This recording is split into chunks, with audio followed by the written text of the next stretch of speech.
जय हिंद साथियों, उल्टी चर्चा में आपका स्वागत है। दोस्तों आज की इस क्लास में बीपीएससी स्वास्थ्य विभाग यक्षमा लिपिक वर्ग पीटी परीक्षा 10/1/1999 के क्वेश्चन को आज कराया जाएगा। इससे पहले बहुत सारा बीपीएससी का प्रीवियस ईयर क्वेश्चन कराया जा चुका है, जो नहीं देखे या जाके देख लीजिएगा। जैसा कि आप लोग को खुद ही पता होगा कि बीपीएससी के प्रीवियस ईयर क्वेश्चन करने से तो बीपीएससी का एग्जाम हो ही जाएगा। उसके बाद दरोगा, Bihar police, UP police, Jharkhand police, Uttar Pradesh police, जितना भी भारत के स्टेट का पुलिस है सभी पुलिस के लिए यह एग्ज़ाम यह क्लास यूजफुल होगा। और भारतीय रेलवे, ग्रुप डी और सभी आर्मी के लिए यह क्लास बहुत ज़्यादा यूजफुल होगा, क्योंकि बीपीएससी के प्रीवियस ईयर क्वेश्चन में बहुत इंपॉर्टेंट क्वेश्चन पूछा जाता है। तो इस क्लास को आप लोग मिस मत कीजिएगा। तो चलिए वीडियो की स्टार्ट करते हैं। पहला क्वेश्चन है कि श्रीमद् भागवत गीता के रचयिता का नाम क्या है। तो श्री वेद व्यास ने श्रीमद् भागवत गीता की रचयिता किया है। दुनिया की एक सर्वप्रसिद्ध कहानी दी लॉस्ट चाइल्ड के लेखक कौन है। तो जॉन हॉट है। समान काम के लिए समान वेतन भारत के संविधान में सुनिश्चित किया गया है। यह किसका अंग है। तो राज्य के नीति निर्देशक सिद्धांत का अंग है। अगले क्वेश्चन की बात करें तो कपिल मुनि द्वारा प्रतिपादित दर्शन शास्त्र प्रणाली को क्या कहते हैं। तो सांख्य दर्शन कहते हैं। सिख ग्रंथ के पवित्र गुरु ग्रंथ साहब का संकलन किन्होंने किया था। तो गुरु अर्जुन देव ने किया था। भारत में राष्ट्रीय आय का आगमन कौन तैयार करता है। तो भारत में राष्ट्रीय आय का आकलन केंद्रीय सांख्यिकी संगठन तैयार करता है, जिसे शॉर्टकट में CSO कहते हैं। अगला क्वेश्चन है कि कुतुब मीनार को किसने पूरा किया था। तो इल्तुतमिश ने पूरा किया था। विश्व एड्स दिवस कब मनाया जाता है। तो विश्व एड्स दिवस प्रत्येक वर्ष 1 दिसंबर को मनाया जाता है। आर्थिक शोषण का सिद्धांत किसने प्रतिपादित किया था। तो दादा भाई नौरोजी ने किया था। शास्त्रीय संगीत का प्रमुख स्रोत नाट्य शास्त्र किसका देन है। तो भरत मुनि का। म्यांमार नाम से किस देश का पुनः नामकरण किया गया। तो वर्मा को, यानी कि वर्मा का दूसरा नाम म्यांमार भी है। किस तापक्रम पर सेंटीग्रेड और फ़ारेनहाइट दोनों थर्मामीटरों पर एक ही मान होगा। तो -40 डिग्री सेल्सियस ताप पर। अगले क्वेश्चन की बात करें तो कौटिल्य अर्थशास्त्र के लेखक का नाम क्या था। तो विष्णुगुप्त है। और कौटिल्य को विष्णुगुप्त भी कहा जाता है। अगला क्वेश्चन है कि राष्ट्रपति शासन में राज्य का प्रमुख शासन संचालक कौन होता है। तो उस राज्य के राज्यपाल होते हैं। शेक्सपियर की रचना दी मिडनाइट समर ड्रीम क्या है। तो नाटक है। अगले प्रश्न की बात करें तो राष्ट्रपति शासन किसी भी परिस्थिति में 1 वर्ष से अधिक नहीं लागू होगा। ठीक है, हो सकता है, परंतु अवधि 3 वर्ष तक बढ़ाई जा सकती है। कब?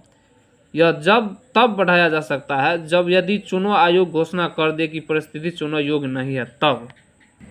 अगला प्रश्न है कि शिक्षा की 10+2+3 प्रणाली का विचार सर्वप्रथम किसने प्रस्तुत किया था। तो कोठारी कमीशन ने। अशोक विश्व के महान सम्राटों में श्रेष्ठ क्यों माना जाता है। क्योंकि उसने नैतिकता के उच्चतम आदर्शों द्वारा शासन किया था, इसलिए अशोक को विश्व के महान सम्राटों में श्रेष्ठ सम्राट में गिना जाता है। काले धन का क्या अर्थ होता है। तो काले धन का अर्थ होता है कि जिस धन पर कोई भी कर बचत किया जाता है उसे काले धन कहा जाता है। ब्याज दर नीति किसका अंग है। तो मौद्रिक नीति का अंग है। सत्यमेव जयते कहाँ से लिया गया है। तो मुंडको उपनिषद से लिया गया है। भारतीय संविधान में मौलिक कर्तव्यों को सर्वप्रथम कब जोड़ा गया था। तो भारतीय संविधान में मौलिक कर्तव्य को 1976 ईस्वी में जोड़ा गया था।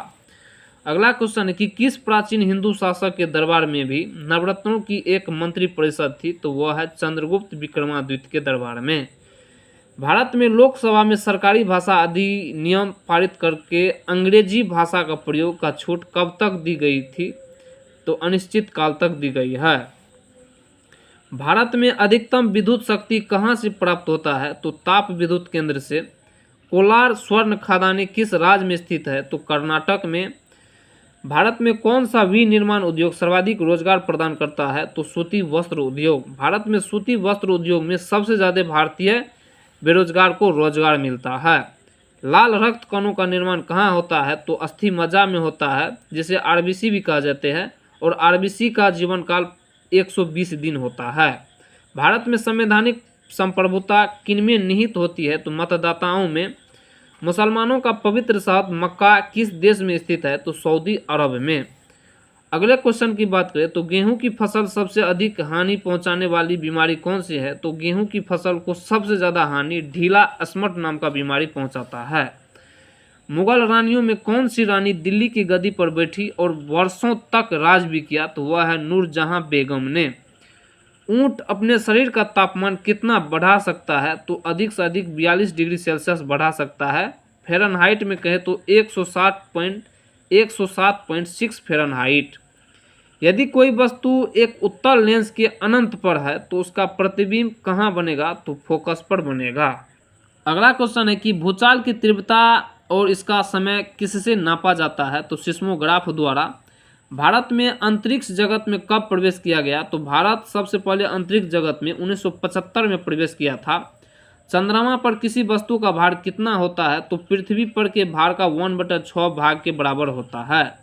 पानी का अधिकतम घनत्व कब होता है? तो लगभग 4 डिग्री सेल्सियस पर पानी का घनत्व सबसे अधिक होता है। किसी परमाणु के नाभिक में न्यूट्रॉन नहीं है? तो हाइड्रोजन के परमाणु में मतलब न्यूट्रॉन की मात्रा नहीं है।